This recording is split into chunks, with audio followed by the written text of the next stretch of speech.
Hello guys, welcome to my channel. Today I'm going to eat jackfruit with my children. Okay, now let's get started.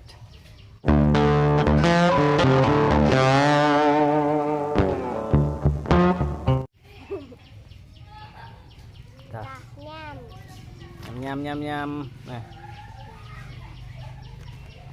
nhâm nhâm đã camera kia khơi không? Okay.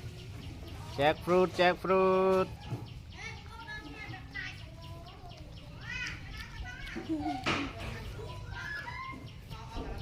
Yummy.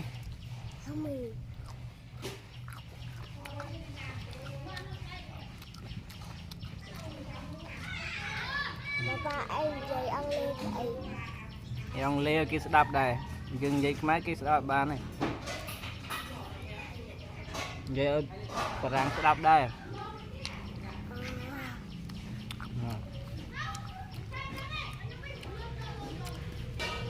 Nào phải mà bông ôn.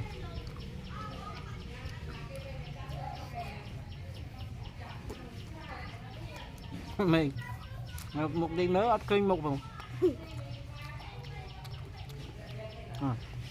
Họ bè nhâmខ្លួនấy.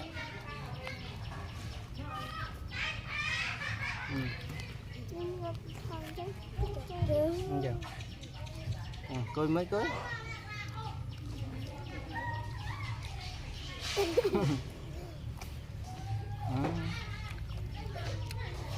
Sạch với lòng nen mà không ơn.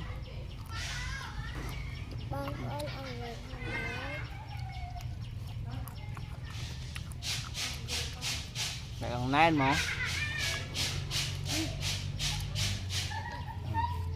Chẳng đưa. Chẳng cha hả? Mất.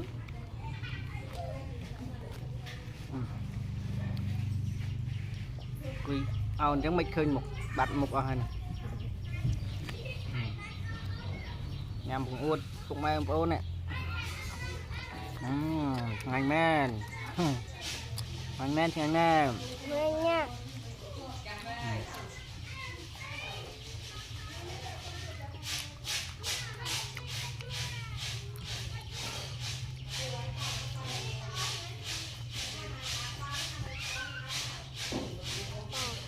Lấy ruộng mình. Cân. Em ăn. Em. Mời chạy quá.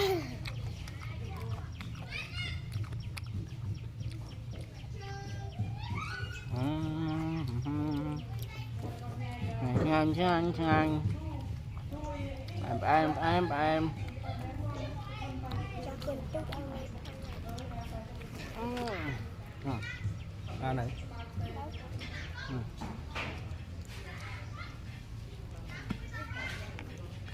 Jackfruit.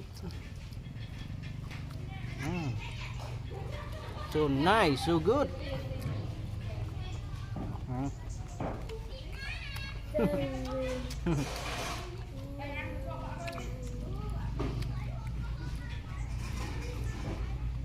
Buồn đây.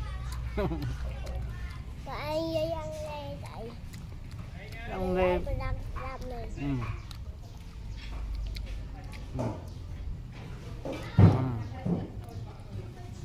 Ngày nha bông bông nữa nha nhá.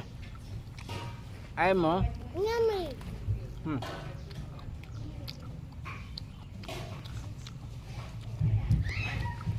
Yummy.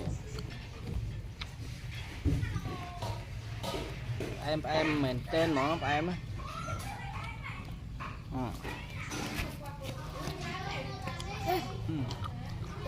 Bạn muốn.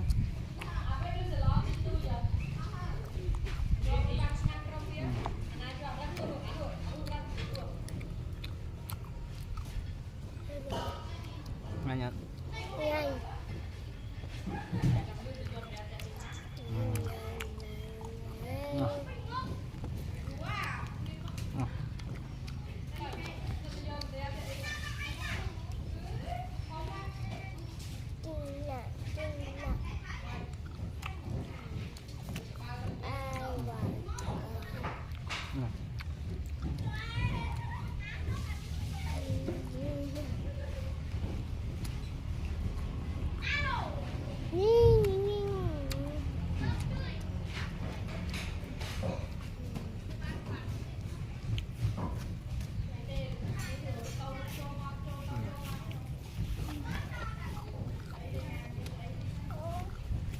tiết đó đây là làm gì ớt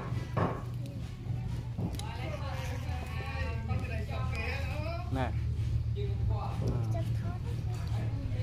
ớt nè tơ mấy tôm màu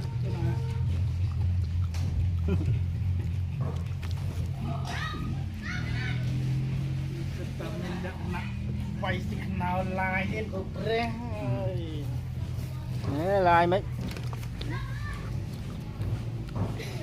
đã cho YouTube rồi chặt cá học kênh mốc không ngon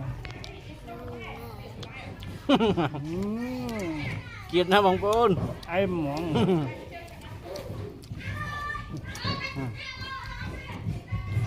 trên màu vẹn đi lên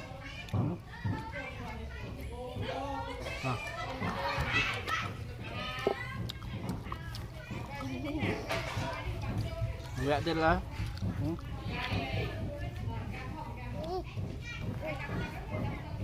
tên nào mình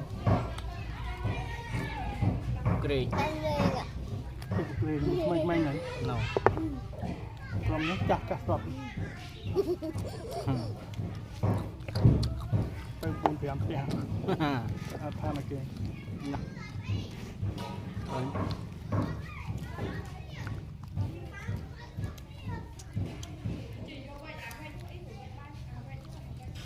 แล้วมีไม้ตัวกรอนะเนาะ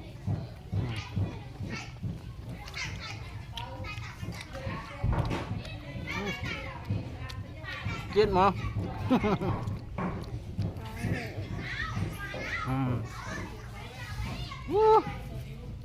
và ông ôn chăm chụp kia là vẽ tivi và vẽ hộp pizza mà chẳng vẽ ní slash phần này sẵn chăm chụp vẽ tivi